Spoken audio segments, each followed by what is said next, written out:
The Cincinnati Royals were a team that 8 years after Oscar Robertson had a historic 1963-64 MVP campaign for them, relocated to Kansas City, where they renamed the team the Kings. Then in 1985, they relocated to Sacramento, where they've had only 2 division titles and not a single trip to the finals. Even though Cincinnati was a first-round exit, Robertson was 0.1 rebounds shy of averaging a triple-double for the second time in his Royals tenure. He remained the only player to average a triple-double in a season for over 50 years, and for that, the all-around superstar Oscar's undoubtedly the best player in the history of the Kings organization. Based off fundamentally sound footwork and shooting mechanics, Larry Legend was able to regularly drain iconic daggers amidst his entire career. After all, though, Prime Bird, where he was the most unstoppable during his career, occurred in the 84-85 season. For the soon-to-be 3-time champion, this was his second of 3 straight MVPs, but the only time he didn't win a championship in those campaigns. Despite Boston coming up 2 wins short of the title that year, the reason I picked this version of Bird is because this is when the sharpshooting artist was at his most elusive and quickest. Larry could seamlessly find his way open off the ball for jumpers and go off in the post. The then 29-year-old was in his physical prime, and I know we're not ranking the best players of all time today, but it'd be hard not to consider Bird a top 10 player ever. Easy Money Sniper's the nickname Durant wants us fans to call him by. Maybe that can't be the case anymore, but the first nickname I brought up perfectly described how he produced on a nightly basis just over 6 years ago in 2013-14. He was dominating with a ball handling / pull-up ability unheard of for a player with his wingspan. My favorite personal KD moment from this season was his and one in the second round of the playoffs, falling out of bounds over Gasol. Just incredible to watch. But from square one in KD's illustrious OKC tenure, he launched himself into the NBA's most likable young rising talent, and debatably had the status as the best player in the league in 2014. The 7-foot shot-creating mastermind was letting it fly from 30 feet and beyond, revolutionizing the NBA. Of course, only a few years later, though, it was off to the Bay Area to join the Thunder's conference rivals. In the most physical era of basketball of all time, where hand-checking and contactual aggressiveness that simply wouldn't fly with the strict rules in the game today, 1988 Michael Jordan didn't make any excuses. With an explosive first step, plus a mix of polished finishing and all-time great hang time, MJ was finishing plays in a fashion that no fan at the time thought was possible.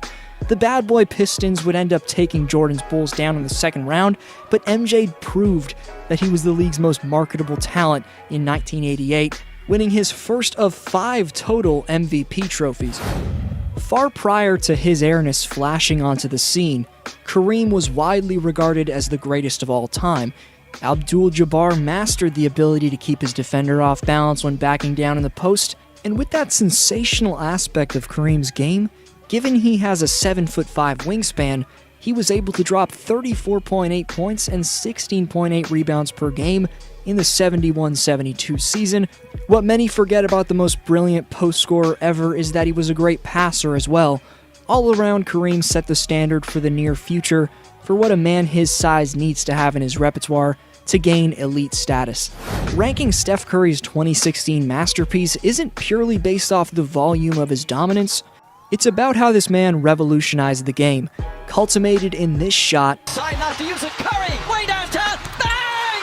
Bang! Oh, what a shot from Curry! Chef Curry was cooking his defenders and seamlessly letting it fly from distance at such a high level that he changed the way the game's played today. Curry's 2015 and 2016 MVP seasons had a big impact on the three-point shot in today's NBA, being deemed as an essential factor for a perimeter player to have in his game.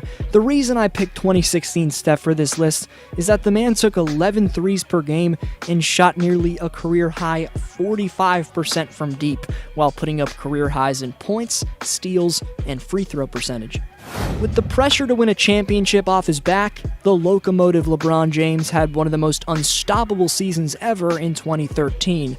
Solidifying his reputation as an all-time great, LeBron's best regular season 2013 moments consisted of making a mockery of Jason Terry, which was the most infamous poster of this season. That dunk was followed by an iconic celebration after Bron hit the game winner. James also postered Ben McLemore and Paul Millsap in absolutely incredible fashion. Then in the postseason, there was his brilliant take to the basket for the win against the Pacers, and another iconic play in his stuff against Tiago Splitter. All of that 2013 campaign culminated in James leading the Heat out of a 3-2 hole in the finals to secure Miami back-to-back titles.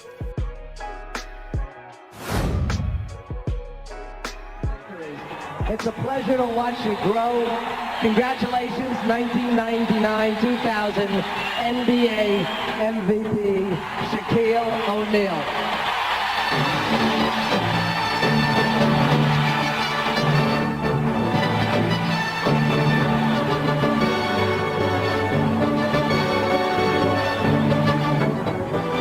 First of all, I'd like to thank Phil Jackson, the real coach of the year.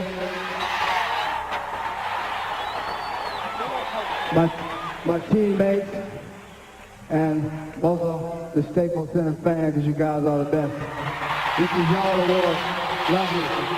Even though his name's not often brought up when debating the NBA's all-time greatest talents, Shaq's pure dominance in 2000 was debatably the most dominant season from a player of all time. People look back and say the big Aristotle got the buckets he did because of his size, with his 7'1" and around 300-pound frame. 99-2000 O'Neal actually dominated because he was night and day quicker and more explosive than any big man by far, and had one of the smoothest, most polished one-dribble jump hooks ever. It was his combination of power, speed, and grace that truly made Shaq's MVP season so damn special.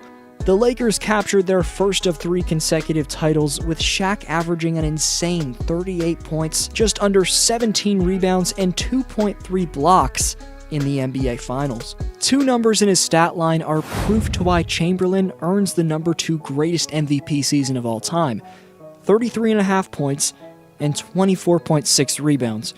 That was this man's stat line in 65-66. Of course, people are going to make the argument he didn't have competition, and yes, this insane year from Wilt came a few years before Kareem entered the league, but he still had to deal with developed star bigs like Nate Thurmond, Walt Bellamy, Wayne Embry, and Chamberlain's toughest task at the time was none other than one of the best defenders at center ever, Bill Russell. Wilt's 7'8" wingspan, relentless hustle, in an insane 47.1 minutes per game allowed him to tear through any defense offensively, but he also had one of the best fadeaways in the post that you'll ever see. He's the best rebounder of all time, and his shot blocking puts him in the debate for the best rim protector ever.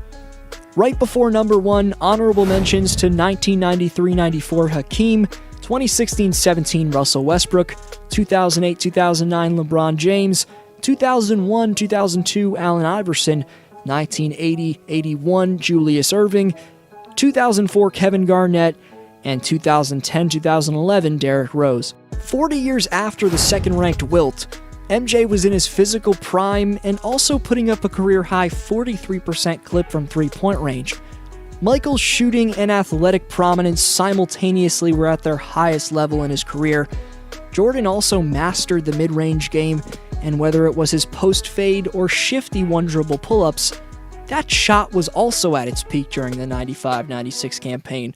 What many fail to truly take into account when arguing against MJ's GOAT status is his perimeter defense. He was undoubtedly the most intimidating force in the game at guarding the perimeter. This campaign saw Jordan win his first championship in 3 years for his staggeringly outstanding two-way production from October all the way through June. 96 Michael Jordan was an easy choice for this number 1 spot.